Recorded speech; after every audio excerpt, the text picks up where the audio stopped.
22 அத்தியாயத்துல வித்தவாங்க கடைசி இந்த முதல் 3 சாப்டர் கண்டிப்பா அத்தியாயத்தை கண்டிப்பா படிக்கணும்ன்றது சாமி. அந்த 3 புரியறதே பெரிய விருப்பம். அது கண்டிப்பா ஒரு பக்தி விசுவாசத்தோட படிக்கணும். அது புரியுதோ புரியலையோ அவர் படிக்கும்.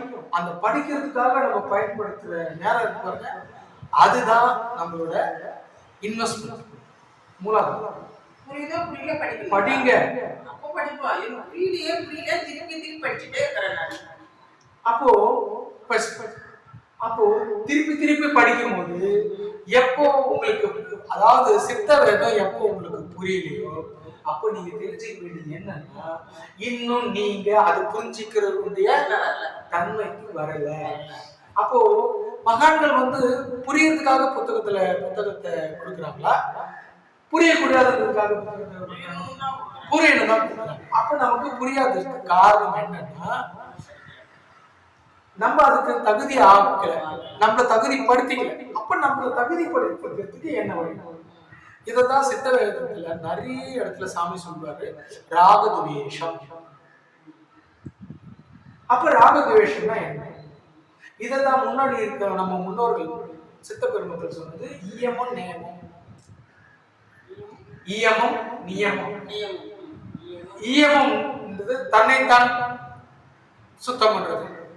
நியமம்ன்றது அடுத்தவங்களோட பழகும் போது நம்மளோட ஒழுக்கம்.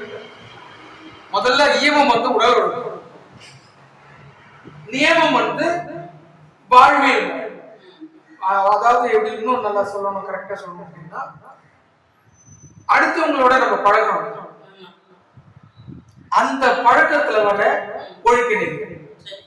உடலை சுத்தமா எப்படி நம்ம வைக்கிறோமோ அதே மாதிரி எண்ணத்தை சுத்தமா வைக்கணும். மனத்தை சுத்தமா வைக்கிறது ஏமம், எண்ணத்தை சொல்லும் செயலையும் வார்த்தையும் சுத்தமா வைக்கிறது நியமம். இந்த 2 விஷயத்தை தான் ஆதியிலிருந்து இதுக்கு எல்லா மகான்களும் இதுல நம்ம எங்கேயோ கோட்டை விடணும்னு அர்த்தம்.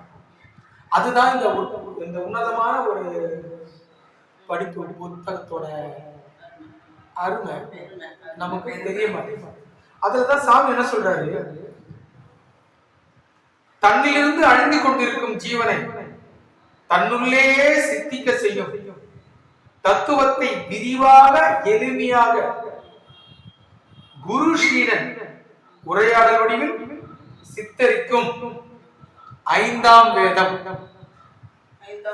5ஆம் வேதம். வேதம் 4 தானே. இது சாமி சொல்லல, இந்த நம்மளோட சாமி இருந்த காலத்துல ஜெகல் சாமி நம்மளுக்கு கொடுத்த பொக்கிஷத்தை பத்தி எடுத்து சொல்றாரு. அவர் படிச்சது, அவர் அனுபவிச்சது, சாமி சொன்னது எல்லாத்தையும் சொல்றாரு. சாமி சொல்லலாம அவர் சொல்றதுக்கு வாய்ப்பு இல்லை, சாமி சொன்னதெல்லாம் சொல்றாரு. பந்தத்திலிருந்து விடுதலை பெறுவதே மோட்சம். பந்தத்திலிருந்து விடுதலை பெறுவதே மோட்சம். அப்போ பந்தம்னா என்னங்க? அப்போ பந்தம்னாலே நம்ம என்ன பண்றோம்? உறவு, அப்படிதான் சொல்றோம். உறவுங்களுக்கு பந்தம். அப்போ பந்தம்னாலே பற்றுன்னு இன்னொரு பொருள் இருக்கு. பற்று நான் சொல்றது புரியுதா? அப்போ சித்த வேதம் புரியணும்னு சொல்றதே பற்று தான்.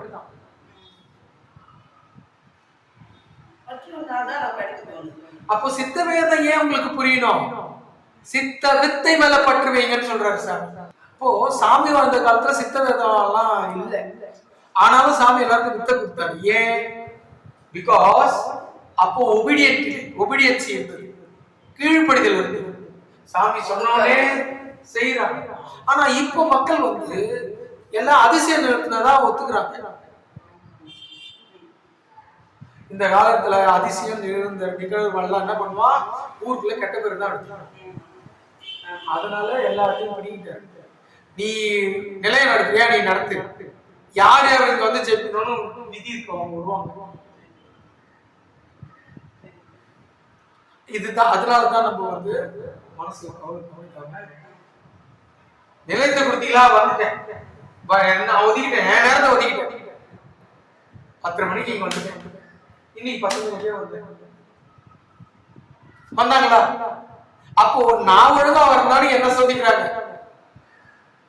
நான் ஒழுங்கா வந்துட்டேன். இடையில பணம் தேவைன்னு ஓடணும்ல, அது நிஜம் தானே? சரி, இப்ப ஃப்ரீ ஆயிட்டியா? இனிமேல் பாத்துப்பியா? பாத்துக்கலாம். உங்களால எல்லாம் முடிஞ்சிச்சா? ஏன்னா நான் சூட்சம் இருக்கேன், என்னால பண்ண முடியாது. நான் வரேன், வந்திருக்கிறேன், உங்க இருக்க பேசுறேன், உனக்கு தெரியாது, உன் கூட இருக்கணும்னு பார்த்து. அப்போ அவர் இருக்காரா இல்லையா? இருக்கிறார். அப்ப நீங்க முறையிட்டது, நீங்க நொந்தது, வேதனைப்பட்டதெல்லாம் அவருக்கு தெரியுமா தெரியாது? யார் இருக்காரு பக்கத்துல? அப்பா பேரு என்ன? அதுதான் கிடையாது.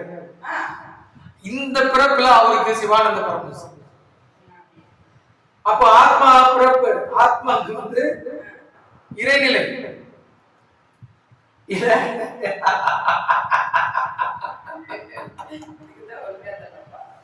பேசணுமா? நீங்க பேசினா விழுந்து தெரியும். அப்போ இன்னைக்கு இருக்கிற மக்களுக்கு சித்த வேதம் புரியல, சித்த வித்த புரியலன்னா அதுக்கு என்ன காரணம் அப்படின்னா, சமாதி நிலையை மட்டும் நல்லா புரிஞ்சு வச்சுக்கிட்டாங்க. ரைட்டா? ஜபத்துக்கு வரதில்லை, ஒழுங்கா பயிற்சி பண்றது இல்லை. ஆனா வயசாயிடுச்சுன்னு சொல்லிட்டு சமாதி வைக்கிறதுக்கு இடம் மட்டும் பார்த்துப்பாங்க. அப்போ இறந்து போறவங்க எப்படி சமாதிக்கு வர முடியும்? அதாவது ஒரு ஜபத்துக்கு வரா மாதிரி ஒரு பாவனையில இருக்காங்கன்னு அவங்களுக்கு கூட தண்டனை கொடுத்துருவாரு சாமி.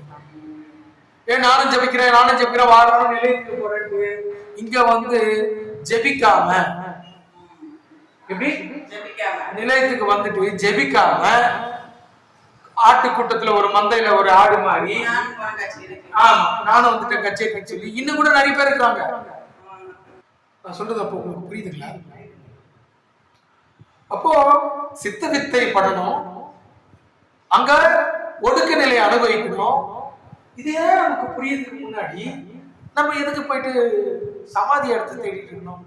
அதெல்லாம் அவர் பார்த்துக்கிறாரு. நான் சொன்னதை மட்டும் நீ செய்டா, உன்னை எங்க வைக்கணும் எப்படி வைக்கணும் நான் பார்த்துக்கிறேன் சொல்றேன்.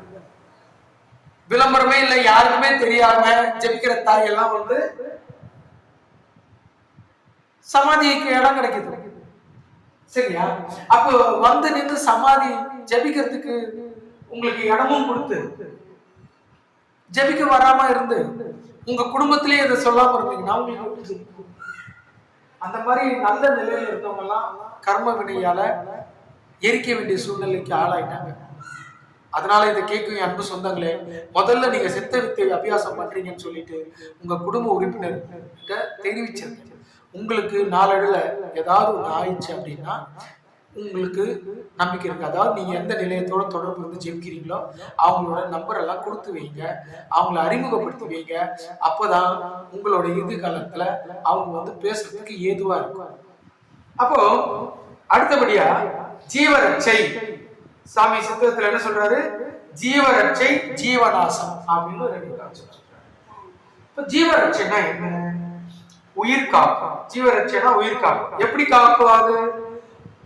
தன்னறிவு பெற, எப்படி தன்னறிவு பெற மெய்ஞானம் அடைய மூல காரணமாகிய, எப்படி தன்னறிவு பெற மெய்ஞானம் அடைய மூல காரணமாகிய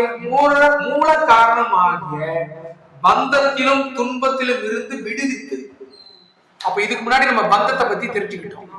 பந்தனா பற்று. அப்போ பற்றினால் ஏற்படக்கூடிய துன்பம், அதுல இருந்து விடுதலை கொடுக்கிறேன் அப்படின்னு சாமி சொல்றாரு. அப்போ இதுல இருந்து பந்தத்திலிருந்தும் துன்பத்திலிருந்தும் விடுவித்து பேரின்பமும் நித்திய வாழும் அளிப்பதாகும் ஜீவரட்சை என்கின்ற, புரியுதுங்களா? என்கின்ற சித்த வித்தை. சித்த வேதத்துக்குள்ளதான் சித்த வித்தையை பத்தி விரைவில். அப்போ ஜீவரட்சை கொடுக்கிறது சித்த வித்தை. மேற்கொண்டு ஜீவநாசம், உயிர் அழிவு, மாயை, தன்னை அறியாமை, தன்னை அறியாமை உண்டாக, தன்னை அறியாமை, தன்னை அறிவது, அறியாமல் இருப்பது உண்டாக மூல காரணமாகிய பந்தத்திலும் துன்பத்திலும் ஆழ்த்தி சாவிற்கு விளைவாகும். புரியுதா இல்லையா?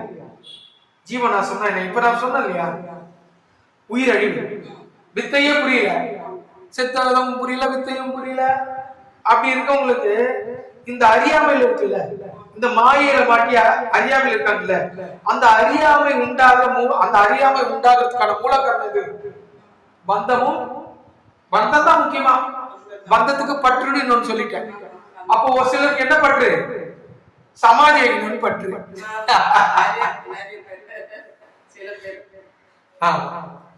அப்போ அதிலிருந்து விடுவிக்கக்கூடிய ஆத்ம தத்துவ விளக்கமே சித்தவே.